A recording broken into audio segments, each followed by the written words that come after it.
Hey, stop there. Breaks in a session give coaches the opportunity to reflect on their performance, as well as thinking about improvements they can make in the next session.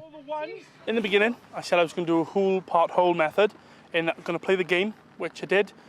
Let them have the freedom of it, just to discover, because people obviously haven't played rugby. They did really well there. Didn't have to come in coaching-wise.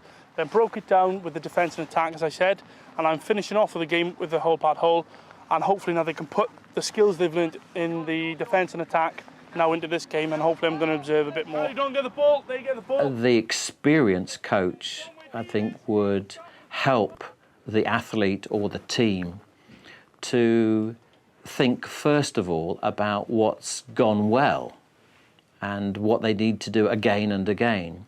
Even when people feel very negative, I think it's important for the coach to be reassuring, to be positive, to use praise, to be encouraging. Good communication. Good, well done. Where's the head and head call? Okay, stop there, everyone in. Reflection on action is what you do after an event, looking at what you've done, how you did it, and how you could do it better or differently in the future. Right, so from your perspective, Harry, what did Tom do really well?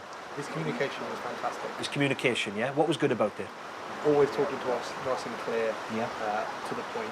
Okay, so you understood exactly what you were supposed to do.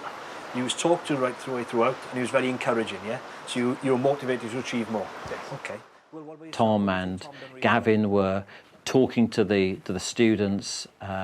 They were giving Tom, the coach, feedback. There was lovely interaction about, you know, what they'd done, what they'd got from it, what they thought Tom's particular qualities were. It moved on to what might Tom do differently. They were thinking about what they'd got out of it. The whole thing was a lovely example, I think, of looking back, reflection on action. Okay. If I was the coach of that exact session, what would I change? Why would I change it? And more importantly, by changing things, what do I hope to achieve? Last person, Kerry.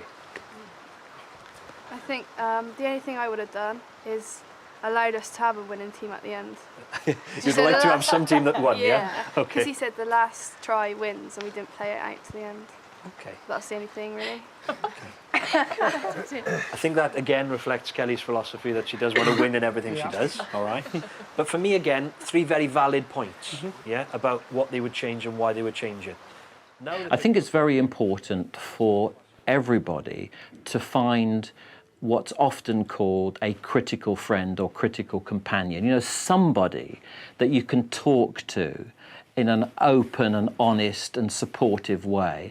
And sometimes those individuals are called mentors. Sometimes they're called supervisors. Two of the major sort of threads that they picked up upon was one, your communication, and the other one was your sort of style and methodology of coaching.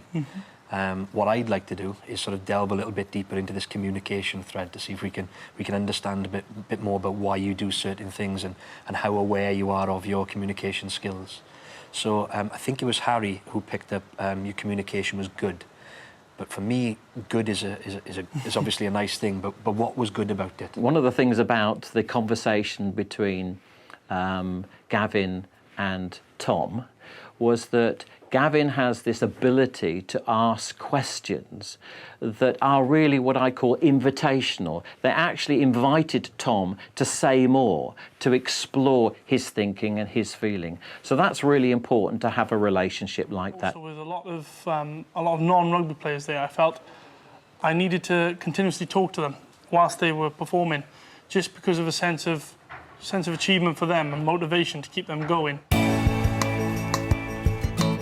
Group reflection has many benefits. However, sometimes reflection is best done alone and free from distraction.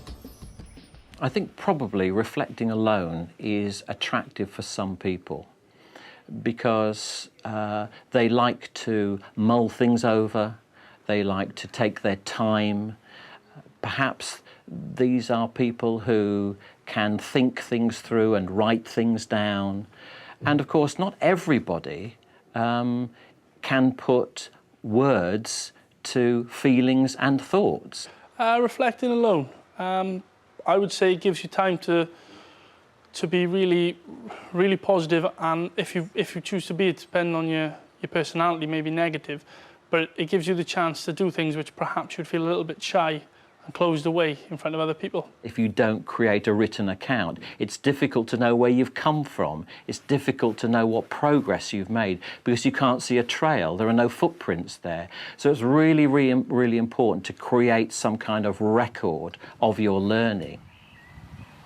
Whichever methods individuals use, they are likely to arrive at the same conclusion, that reflecting can develop a person both emotionally and professionally.